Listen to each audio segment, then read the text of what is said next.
Hello model railroaders, John back with 16 by 8 river layout.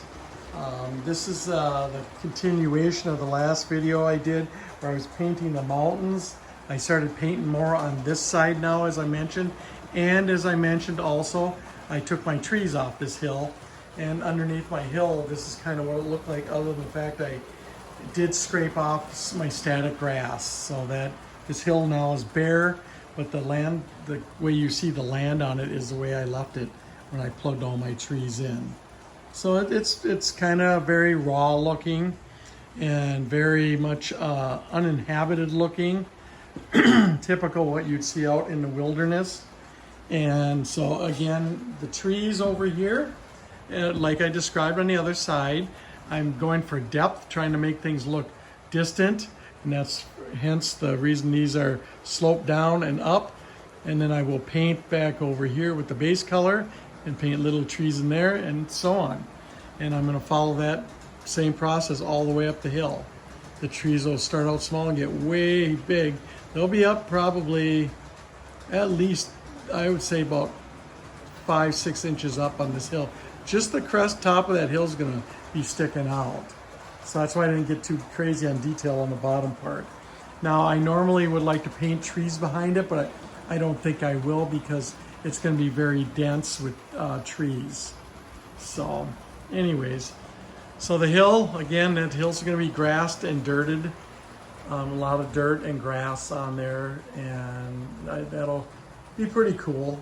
I think it's going to look nice and it's going to give it a good distant look.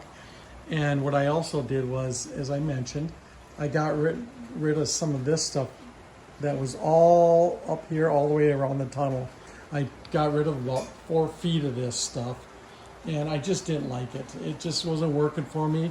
I think this hillside's gonna, to give it a deep look, distant, it's got to be grassed and dirted, because if it's just a cliff, it just won't look. It's hard to make it have distance, and I'm trying to make this layout look bigger than it is, being only 16 by 8. That's why I'm trying to figure out ways of doing things of distance. And just to note, I have learned that by watching other people's videos, and that's kind of some of these techniques I'm following. Not recent videos, just over time and going to see other people's model railroad layouts. So, and today also I am testing out trains. It's kind of why I'm kind of running this one continually. It's 'cause some of these trains I haven't run on talk in 4 or 5 years, so that's why I'm kind of doing that with some of these engines. So, but quick, just going around, I'm going to just talk about a couple little other areas, and then we'll be done here. I try not to make these videos too long. Over here, I ended the hills over here. I do plan to connect onto this, and I'm going to tuck the hill in another mountain right behind over here somewhere, and then I'm going to do the same thing as far as the little river. That crest of that hill is the top. It's nothing's going to be any higher than that. The mountain itself, the little tiny mountains for the river, will just kind of be just almost level with the bridge, and then they'll disappear off behind these trees. I'm going to leave behind the trees blue. I did severely dense this forest up and put better trees in here. I added probably 100 trees into this. It's quite dense. There's a lot of trees here, maybe 200 or so. And I know it doesn't maybe look like that many, but there is. They are very thick. If you look at my other videos and look at the tops of all these, there's triple at least what used to be here. And over in this area, the trees are at least 15 deep. So it's quite a dense area there, and I kind of like that. So that part's going to stay. So, and then of course my little area up in front here, which isn't done right here because I have to build a little river channel. But this is, I've filled this in with a lot of tufts and things like that. I think this area is coming out really nice, and that's going to continue all the way around, you know, the other side. Not all the way completely around, but around this back curve here to over there. So that's kind of where that's going to stay. So, and then of course I will add more trees to this too as well. But for right now, this is kind of where I'm leaving this. Zoom that back out. And that's kind of all we got on this side to talk about.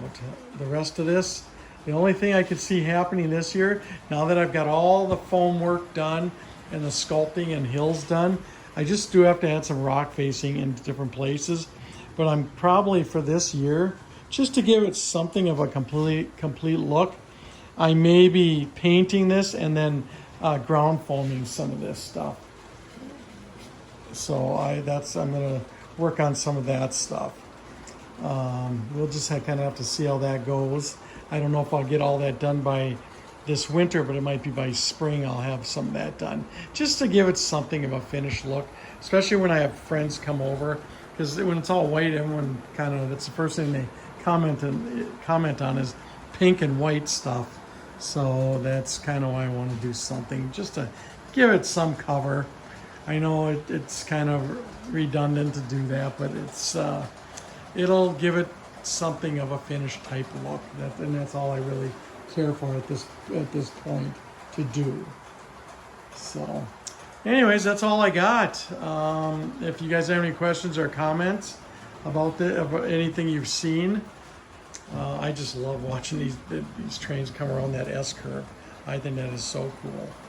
So it's gonna, a lot of this I will probably leave a lot of this like this for at least a week or two until I get some real good solid plans in place of what I am gonna do. But I think for now, I think it's coming out exactly the way I was planning it for it to be. So I did used to like the trees I had there, but for some reason it just, every time I look at it, there was something unrealistic about it.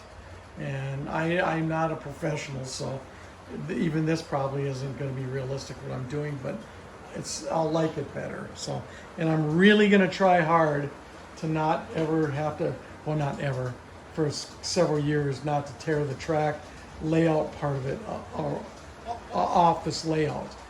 So, because I really like the way the track is, and it's very reliable. And one other thing I will mention is this track that goes over here. I've been thinking about this. On my other side of my wall where I got my yard, I've been thinking about extending this out and cutting a hole through here and making it a tunnel and going out to that so I can circle the trains in and out of the room. That's just something in the future to think about. It would actually be not that much work to do it, but it will be some work, but it's not as much as you would think because it's just on the other side of that wall. So I would just have to do some creative cutting to do that. So, but that's just a possible future thing.